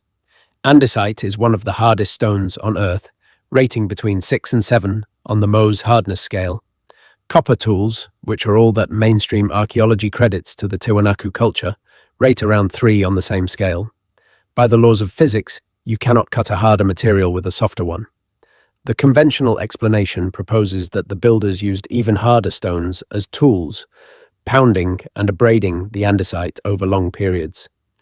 Experimental attempts to replicate this process have shown it is theoretically possible, but extraordinarily time-consuming and imprecise. Achieving the level of accuracy found at Pumapunku using such methods would require not just patience, but measurement and quality control systems that leave no trace in the archaeological record. The same precision appears at sites in Egypt. The granite coffer inside the king's chamber of the Great Pyramid is cut from a single block of red Aswan granite, one of the hardest stones available to ancient Egyptians. The interior surfaces are polished smooth and the corners meet at precise right angles. The entire piece weighs several tons, yet shows no tool marks that would indicate how it was carved. Modern granite workers using diamond-tipped saws and CNC machines can approximate this level of finish, but they acknowledge the ancient piece exceeds their capabilities in some respects, particularly the perfectly flat interior surfaces and the sharp internal corners that are extremely difficult to achieve. At Ollantaytambo in Peru, massive blocks of rose rhyolite weighing up to 50 tons are fitted together in walls that have withstood centuries of earthquakes. The blocks are not rectangular, but polygonal, with each stone shaped to fit perfectly against its neighbors. The joints between stones are so tight that you cannot insert a knife blade between them. More remarkably, the stones are not simply fitted in 2 dimensions, but in 3. Each block interlocks with those around it, above it, and below it, creating a 3-dimensional jigsaw puzzle that distributes stress and resists seismic activity. The engineering required to plan and execute such construction is formidable. Each stone must be shaped to match all of its neighbors, requiring either incredible foresight in planning or iterative adjustment during construction. Either approach demands capabilities that exceed what we normally attribute to ancient peoples working without modern surveying equipment or communication systems. The astronomical alignments found at megalithic sites add another layer of mystery. The Great Pyramid is aligned to true north with an accuracy of 3/60ths of a single degree. Achieving this requires observing the stars and performing calculations that presuppose a sophisticated understanding of celestial mechanics. Stonehenge is aligned to the summer solstice sunrise, allowing it to function as a calendar marking the change of seasons. The standing stones at Carnac in France are arranged in alignments that stretch for miles and incorporate astronomical orientations that are still being deciphered. The temples of Malta feature chambers oriented to equinoxes and solstices, demonstrating knowledge of the annual solar cycle. These alignments are not approximate or accidental. They are precise and deliberate, requiring careful observation and mathematical calculation. The builders needed to understand the motion of celestial bodies, the geometry of circles and spheres, and the relationship between astronomical events and earthly locations. This knowledge appears suddenly in the archaeological record without clear developmental predecessors. The first known megalithic structures already display sophisticated astronomical knowledge, suggesting it was inherited from an earlier source rather than developed de novo by the cultures we credit with construction. The acoustic properties of some megalithic sites hint at knowledge of sound and resonance that is rarely discussed in conventional archaeology. The corbelled chambers at Newgrange in Ireland produce unusual resonance effects, amplifying certain frequencies while dampening others. Experiments have shown that drumming or chanting inside these chambers creates sound waves that resonate at frequencies affecting human consciousness. Similar effects have been documented in the underground chambers at Halsaflieni Hypogeum in Malta, where specific vocal frequencies produce powerful resonance that can be felt throughout the body. Whether these acoustic properties were intentional or accidental is debated, but the precision with which the chambers amplify particular frequencies suggests deliberate design. The presence of similar construction techniques at sites separated by vast distances and supposedly built by cultures with no contact raises questions about independent invention versus cultural diffusion. The use of polygonal masonry appears at Sacsayhuaman in Peru, at Mycenae in Greece, at sites in Japan, and elsewhere. The incorporation of astronomical alignments is found in Egypt, England, Peru, Mexico, and across the Pacific. The construction of massive stone platforms and pyramids occurs in Egypt, Mesopotamia, Mesoamerica, and Peru. These parallels could represent independent invention, with different cultures arriving at similar solutions to similar problems. But the specific techniques the mathematical principles, and the symbolic systems show more similarity than convergent evolution alone would predict. The alternative explanation is that these cultures inherited knowledge from a common source, a precursor civilization that understood stoneworking, astronomy, and architectural principles at a sophisticated level. This civilization taught or influenced the later cultures that built the structures we see today. The knowledge was adapted to local materials and needs, creating variation within an underlying unity of method. This model explains both the similarities and the differences we observe. It accounts for the sudden appearance of complex knowledge without requiring improbable simultaneous invention across isolated populations, and it aligns with the mythological traditions that describe teachers or culture heroes who brought knowledge to primitive peoples. Critics argue that no physical evidence of this precursor civilization exists. If such a civilization had the knowledge and organizational capacity to influence cultures across the globe, it should have left abundant archaeological remains. Cities, tools, written records, all the detritus of civilization should be findable. The absence of such evidence is taken as proof the civilization did not exist. But this argument makes assumptions about preservation and recognition that may not be valid. A civilization destroyed by catastrophe 12,000 years ago would have most of its remains submerged under rising seas, buried under sediment, or eroded beyond recognition. Organic materials would be completely gone. Even stone structures would be broken down by millennia of weathering. What survives would be the most massive and durable constructions, precisely the megalithic sites we do find scattered across the globe. Furthermore, we may not recognize evidence of an advanced ancient civilization when we find it because we are not looking for it. Archaeological interpretation is guided by theoretical expectations. Sites and artifacts are classified according to established typologies. When something does not fit these typologies, it is often categorized as anomalous and set aside for future study that may never occur. The underwater structures of Yonaguni, Dwarka, and other coastal sites are dismissed as natural formations because accepting them as artificial would require accepting the existence of coastal civilizations before the accepted timeline. The precision stonework at megalithic sites is attributed to patient labor with primitive tools because accepting more advanced methods would require accepting that ancient peoples possessed knowledge we have not recognized. The theoretical framework shapes what we are willing to see. The relationship between megalithic construction and giants connects through the question of capability. If we accept that the structures were built using the tools and methods attributed to their builders, then we must explain how those builders achieved results that modern engineers find difficult to replicate. One part of the explanation could be that the builders were physically larger and stronger than modern humans, making the manipulation of massive stones more feasible. A person, 9 feet tall, with proportional strength, could move and position stones that would require teams of average-sized workers. This does not explain the precision cutting or the astronomical knowledge, but it addresses one component of the engineering challenge. Another connection between giants and megaliths appears in the mythological traditions associated with many of these sites. Local legends often attribute construction to giants or to heroes with superhuman strength. The stones of Stonehenge were said to have been brought from Ireland by Merlin, using magic, a story that may preserve a memory of long-distance transport using methods now forgotten.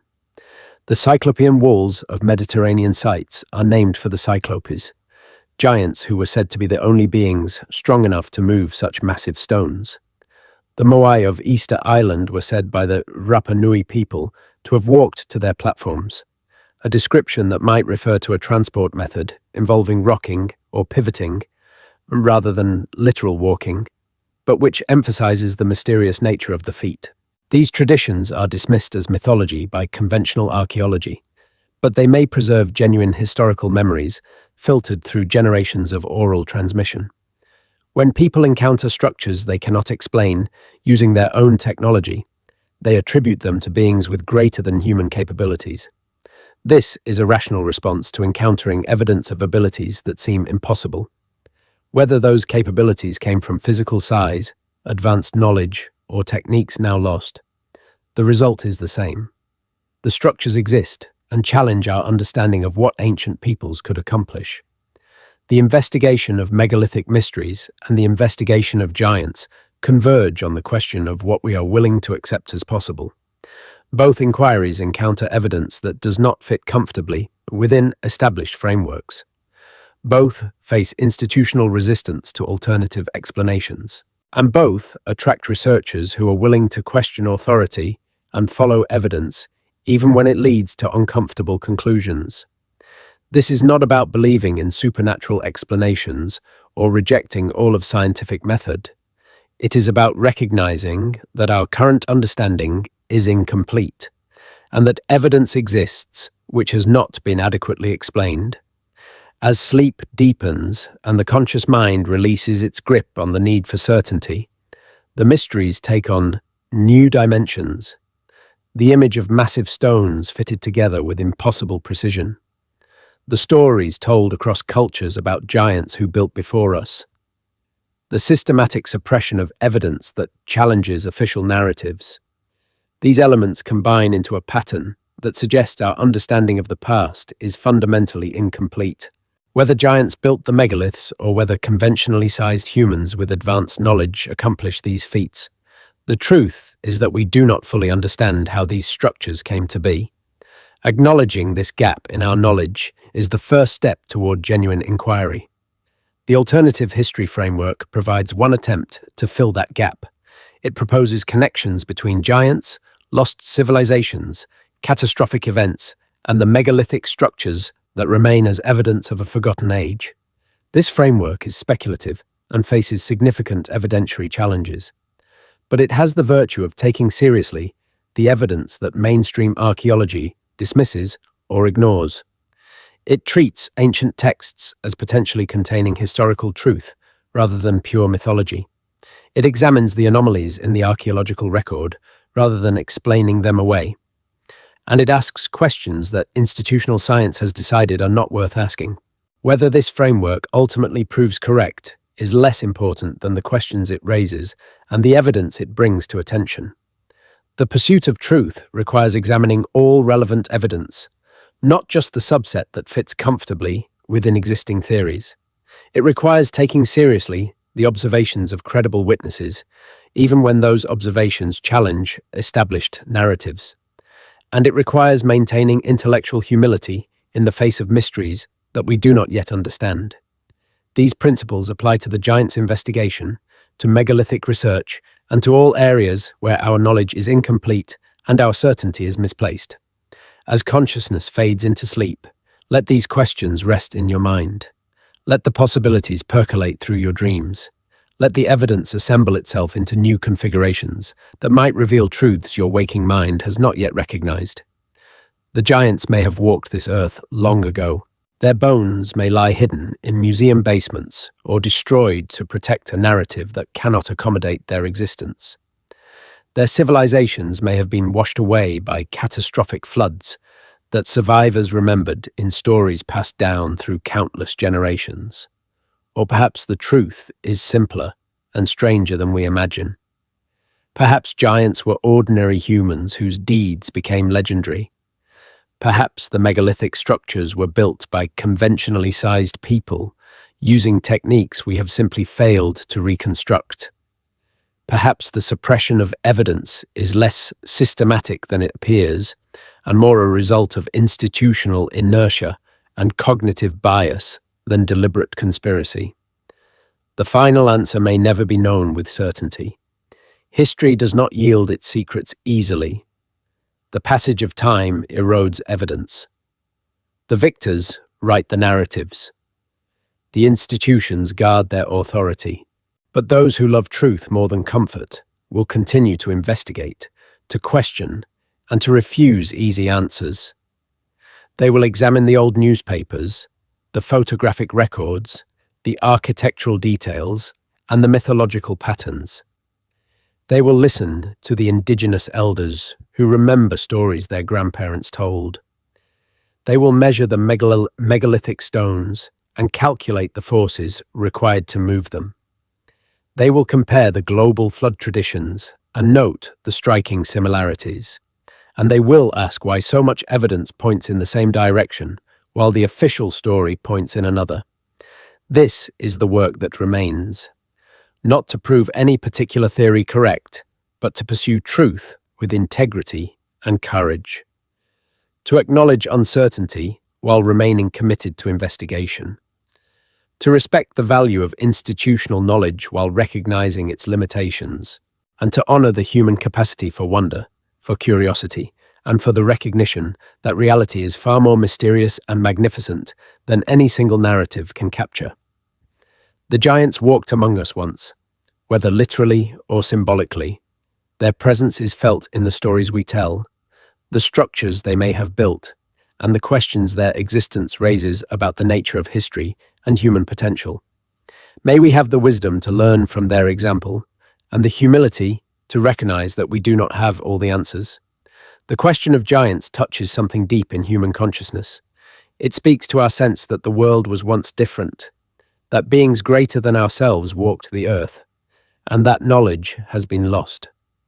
This feeling persists across cultures and time periods, suggesting it may be rooted in genuine ancestral memory rather than pure fantasy.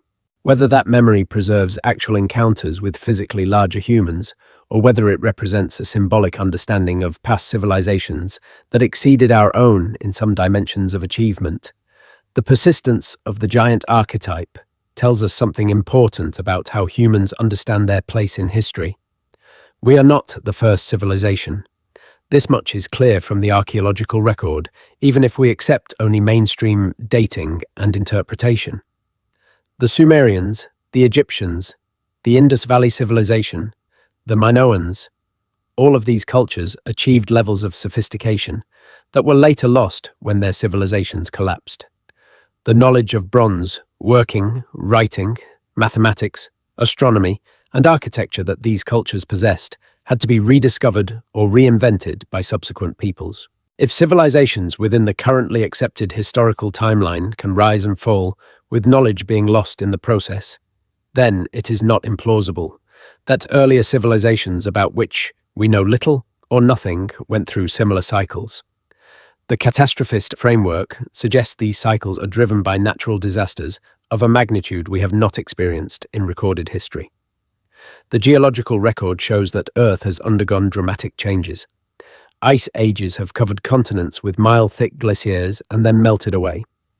Volcanic eruptions have darkened the skies and cooled the climate for years. Asteroid and comet impacts have released energy equivalent to thousands of nuclear weapons. These events are not theoretical. They have happened and will happen again. The question is whether any of them occurred recently enough to have destroyed civilizations about which we have only mythological memory. The flood narratives preserved in cultures around the world suggest that at least one catastrophic event occurred in the time frame when human civilizations existed. The details vary across cultures, but the core elements remain consistent. A great deluge that covered the earth, the destruction of most of humanity, the survival of a remnant who preserved knowledge, the beginning of a new age. These stories are found in Mesopotamia, in the Hebrew Bible, in Hindu texts, in Greek mythology, in Chinese legends, and in the oral traditions of indigenous peoples on every continent. The probability that all of these cultures independently invented the same story with the same core elements is vanishingly small. The more likely explanation is that the stories preserve a memory of an actual event that was witnessed by the ancestors of these diverse peoples. The timing of this event is debated. Mainstream geology places the end of the last ice age around 11,700 years ago, marked by a rapid warming period that caused glaciers to melt and sea levels to rise. This period, known as the Younger Dryas transition, shows evidence of dramatic climate instability, rapid environmental change, and possible impacts from cosmic debris. Some researchers argue this transition was the catastrophe remembered in flood myths. The melting ice released enormous volumes of water, that inundated coastal regions where human populations had concentrated. Cities and settlements built during the Ice Age when sea levels were lower would have been submerged as the waters rose. The survivors would have fled inland, carrying memories of the lost world they had left behind. If this scenario is correct, then the megalithic structures we find scattered across the globe may represent the achievements of cultures that existed before the flood. The structures that survived would be those built at higher elevations or those constructed with such massive stones that even catastrophic flooding could not completely destroy them. The knowledge these cultures possessed would have been partially preserved by survivors who taught subsequent generations, explaining the sudden appearance of sophisticated astronomical and architectural understanding in early post-flood civilizations. The giants, if they existed as a distinct population, might have been particularly associated with these pre-flood cultures, explaining why they appear in the flood narratives and why their remains are found in contexts that suggest great antiquity. This reconstruction is speculative and depends on accepting several propositions for which direct evidence is limited, but it provides a coherent framework for integrating the disparate pieces of evidence we have been examining. It explains the giant skeletons in a geological context. It accounts for the global distribution of similar megalithic techniques. It provides a mechanism for the transmission of knowledge from an earlier civilization to later ones. And it aligns with the mythological traditions that have been preserved across cultures.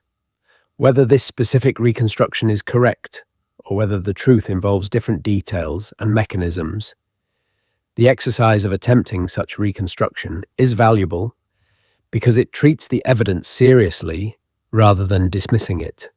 The psychological resistance to alternative historical frameworks runs deep.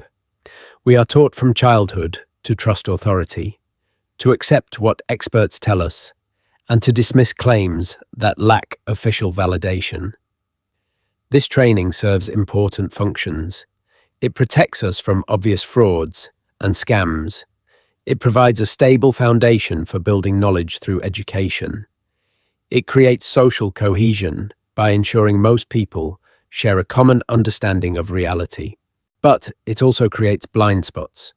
We become unable to see evidence that contradicts what we have been taught to believe. We discount the credibility of witnesses who report anomalous observations. We dismiss entire categories of inquiry as pseudoscience without examining the actual evidence. This closes off avenues of investigation that might lead to genuine discoveries. The antidote is intellectual independence.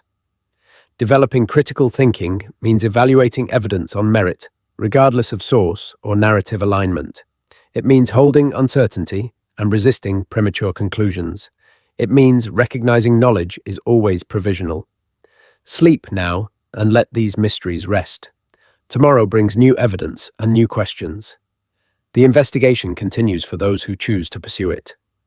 For now, rest in the knowledge that the world is stranger and more wonderful than we have been told. The past holds secrets that are still revealing themselves to those with eyes to see and minds willing to consider what eyes perceive. The giants may be gone, but their legacy remains in the monuments they built, the myths they inspired, and the questions they force us to ask about who we are and where we came from. May those questions lead us toward truth, wherever that truth may be found.